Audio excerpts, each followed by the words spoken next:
Curveball time. Creative Assembly has thrown us the Amethyst update for Total War Warhammer 2 right before the launch of Three Kingdoms next week. So this is a little unexpected. Let's see what kind of goodies we get, because it is called the Amethyst update, and with that we are getting the Amethyst Wizard for the Empire. Now, the Amethyst Wizard is a practitioner of the Wind of Shyish, the purple wind as it were, and this grants us the lore of death in the Empire finally, the final wizard that was not accounted for amongst the rest of the wizards for the Empire. Which is interesting because you now have a race that was taught by the elves how to do magic, yet elves, dark elves, lizard men, and wood elves still can't access all the winds of schools of magic like these guys can. But I'm not mad about that at all. So if you have Total War Warhammer 1 and 2, you can get this guy. He is free. He'll just come with it. Do check on the Steam page. I'm not sure if it automatically downloads. You might need to go to the Steam page to select him to download for you. It will be free, so you don't have to pay anything, so it's not a big deal. But let's go into some of the big fixes that were done here. This is, I think, directly ripped from the 8th edition book. I'm not sure. I got to check here. But the scythe, the hourglass, the amethyst skull, the thorny rose. These are the symbols of the imperial colleges of magic. The amethyst order is represented by the inverted scythe, indicating its affinity with the purple wind, Shyish, and of course, death itself. In fact, the very awareness of mortality, that there must be an end to all things, creates its powerful magic. The Amethyst Wizard is therefore, by definition, a magister morbidly obsessed, almost said obese, able to strip vitality directly from lords and heroes, and crucially diminish the will of those fighting beneath them, turning even the bravest warriors to ignominious fighters or flight. So there we go. That's our little Amethyst Wizard introduction. So that's pretty sexy here. Now, there's really only two big things that were done here: a number of campaign fixes and balances, and then a number of battle balances. And that makes a lot of sense. A lot of the shakeup with the meta, with the new addition of Prophet and Warlock, has really put Skaven above Lizardmen, but Skaven and Lizardmen both very high on the power curve now. You can take the Thunderous one and a Red-Crested Skink on an Ancient Stegodon and do just a shit ton of damage. So this patch has really kind of curbed some of that curve that was, or I guess the power creep that was created with Prophet and Warlock.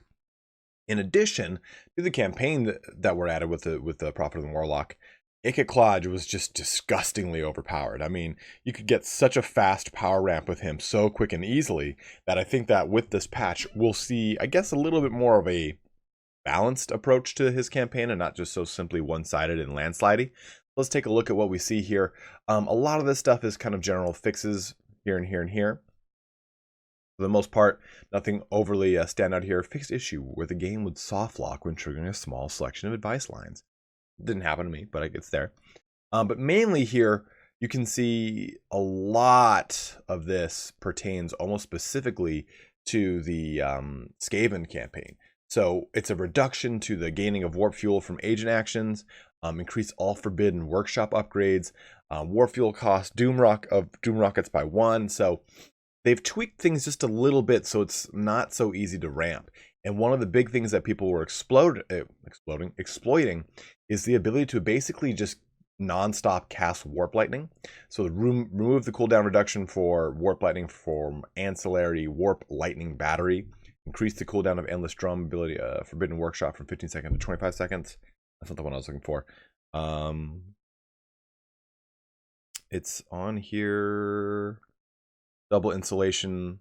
Remove 20 hour from Ikit's double Insulation skill. The other one, find it. Well, they basically removed the ability to get endless Warp Lightning. You can still get a pretty disgustingly fast recovering Warp Lightning, but not to the point where people were able to use it so that you could just get, the more you got hit, the more you could just constantly be casting Warp Lightning without even having a recycle time on it. So it was just disgusting. People would just be burning through stuff on top of having the nukes. It was too much.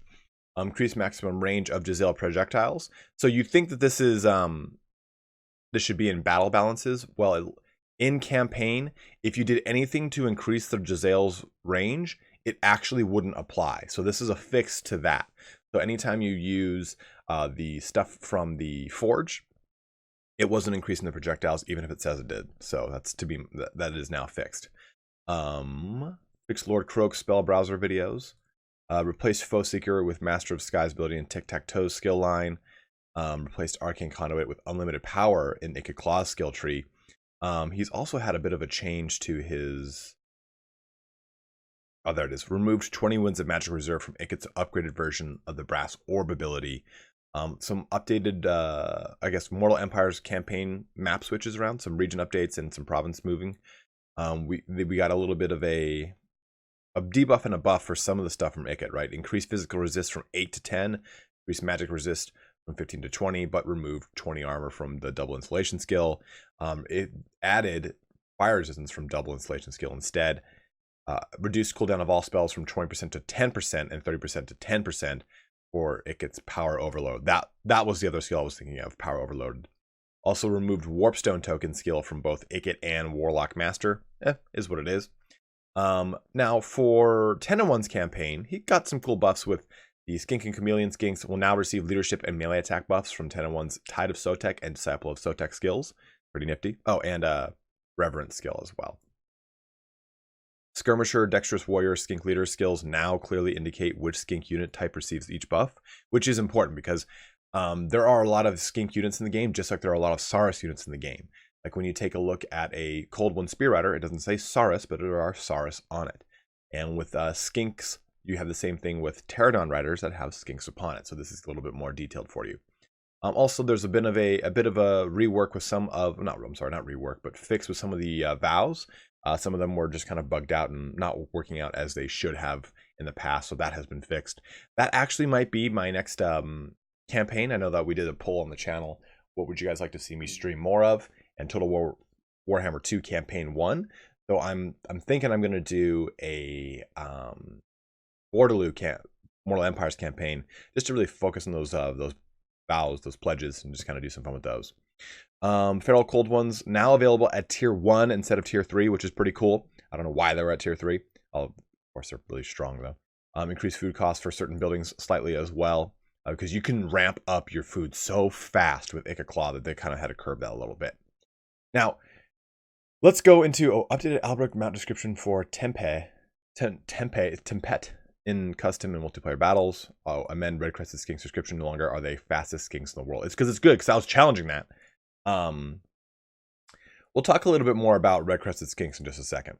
So battle balance changes. We're going to switch over to another screen in just a second, and I will have the link for those patch notes as always. But Invocation and a Heck has had its reduction reduced, and even the upgraded one has had that reduced as well. Increases power cost and max 4 targets. Healing as a whole has gotten nerfed. So Earthblood has a max of 4 targets. Same thing with its upgrade. This is just to prevent you from basically piling everything into an Earthblood or an Invocation and a Heck and healing things, especially single entity targets. This is really going to curb that so that you have to use Earthblood a little more strategically rather than just kind of slapping it down and you're going to get everything in that thing healed. Because you can have 2 units. Think of it this way. If you're High Elves, for example, you can have 2 units of Spearmen. You can have 2 units behind that, and then Alariel flying above, and then 2 Paladins. I'm sorry, not Paladins, Nobles flying above in Great Eagles, all getting Earthblood. This kind of minimizes that, so it's just a little bit more focused. Invocation of Heck, the same thing. You could cast this on 2 Terrorgeists and Red Duke, plus any of the infantry underneath it, and be just fine. So this allows you to really kind of have to pick and choose how you're using these abilities rather than just, okay, these are all my units that need health. I'm going to pile them in and get them all healed. Guardian tweaked to 8 to 15% from 18%, so just a minor 3% drop. Raystormer Noctilus's slight tweak in accuracy. It was pretty damn fucking accurate. Brass Orb now has a windup of 3 seconds, which is pretty huge because you could cast it. It would lock a unit in place immediately. Then you could drop Warp Lightning on it and just completely wipe that unit out. It was so strong. So it's got a good little nerf done to it. Let's take a look at these patch notes as always. We'll kind of zoom in here a little bit. Guys, you'll have these. I'll put this in the description. But Tomb Kings didn't get anything. Vampire Counts got a little bit of a buff. Helman Gorse Corpse Cart. Reliquary Corruption is free and now on him by default in multiplayer, and a reduction in his cost. Vargul's got a little bit of a nerf with their AP damage and melee damage down. Cryptoris got a little bit of a buff. Now for the coast, removed the terror from all Morngulls. shockingly enough. So now the Night Terrors, the Regiment Renown version of Morngul's, like their namesake, they're the only ones who have terror on their profile standard now. Noctilus on foot has got a small reduction in his armor. That may or may not be because of what we saw during Everchosen. Who knows? I know Duck watches all those, so. Then the Cold Ones as a whole for the Dark Elves got a reduction in their melee attack and a slight reduction in their melee defense. For the Lizardmen, we're going to see the majority of these tweaks being applied to the Skaven and the Lizardmen. The Lizardmen, unfortunately, did get quite a few nerfs here, and it's because a lot of the things that were added with Prophet and Warlock were just very, very strong, especially stuff like the Thunderous one. So I don't know why this is that color. That should be this color. So the Thunderous one got an increase in its multiplayer cost and an increase in its ability recharge, the Thunder of Uxamak or something like that. And so that thing won't be going off as frequently. I believe it currently has a 15%, now that has a 20%, something along those lines. Lord Croak himself has got an increase with a reduction in his damage for all 3 of his Deliverance of Pizzas. Ancient Salamander has gotten a major nerf. Reduction in his range, reduction in his explosion damage, increase in his size, reduction in his health, removed his speed reduction from contact effect, and he got +2 ammo. So I guess there's a silver lining, which isn't really a silver lining, like a copper lining. But hey, it doesn't tarnish. So the thing here is because the Ancient Salamander could murk a unit in 2 or 3 shots. I mean, depending on the leadership of the unit, it would flay after the second shot. So this is actually kind of a pretty well-balanced nerf. After talking to Duck in person, the way he likes to do things, he'll move things in small increments up and down. He doesn't believe in wide sweeping nerfs that make things completely not viable anymore, unless they were just so completely broken that they needed a bit of a check to bring in line. So, excuse me. Turn and I have talked about that because Turn has played a lot of multiplayer games competitively. He's the one who taught me how to play Warcraft, how to play StarCraft. He didn't teach me how to play Warhammer, just kicks my ass in head-to-heads instead. But he was saying that it's really refreshing to deal with Duck, who has been in the competitive realm of Total War, and said, like, I only like to use these incremental changes so it doesn't affect the game so sweepingly. We can see the same thing here. Star Chamber Guardians and Red Crescent Skink Chiefs have multiplayer increase of 50. Same thing with the Pahuak Sentinels. The Bastillodon Ark of Sodek has had a reduction by 50. And the Drop Sphere of Teapot is now free and is default for Tic-Tac-Toe, which is pretty cool here. Now, Croxagores, Horned Ones, and Cold One Spear Riders all get nerfs. The Cold Ones will get the same nerf that the Dark Elves got. And it's unfortunate that these nerfs are probably because of the Lizardmen, but to keep continuity, they apply to the Dark Elves, unfortunately. Horned Ones got a pretty substantial increase in cost, actually, at 100. You can field quite a few of them in a pretty broad army, and I think that wasn't the focus of them. They were meant for more narrow elite armies, so I think that was what Duck's intention was there.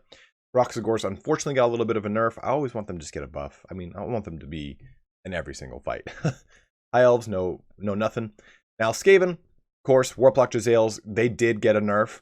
And all the things, like the other weapons teams that have fallen out of the limelight with the introduction of these new ones, they have all gotten buffs. So you take a look at the Poison Wind Globadiers, Warp Fire Throwers, and Rattling. Oh, oopsies. These two, they did get their little buffs. And I did the same thing here. It was stupid. So, of course, the Rattling Gunners got a reduction in their accuracy. Now, we'll see if that reduction in accuracy also spans to when things are closer, because as we tested with Turin, the closer things got, the more accurate they became.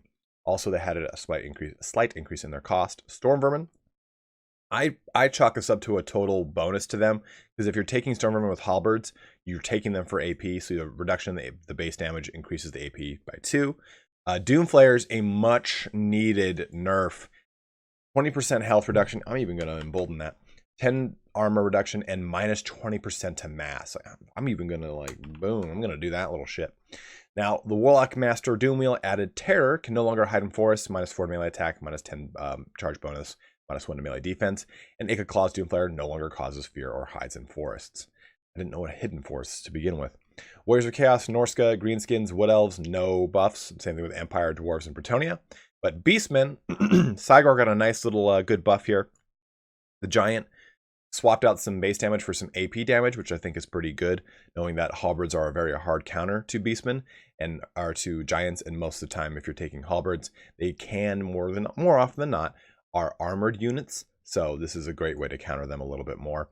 Ungor Spearmen had an increase in their leadership, but a reduction in their charge bonus. That shores up our patch notes across both balance changes and everything of the sort here. If you have any questions on anything, or there's something I missed that you think is really, really important that you want to point out, feel free to let me know in the comments below. I will pin it if I also feel that it is important.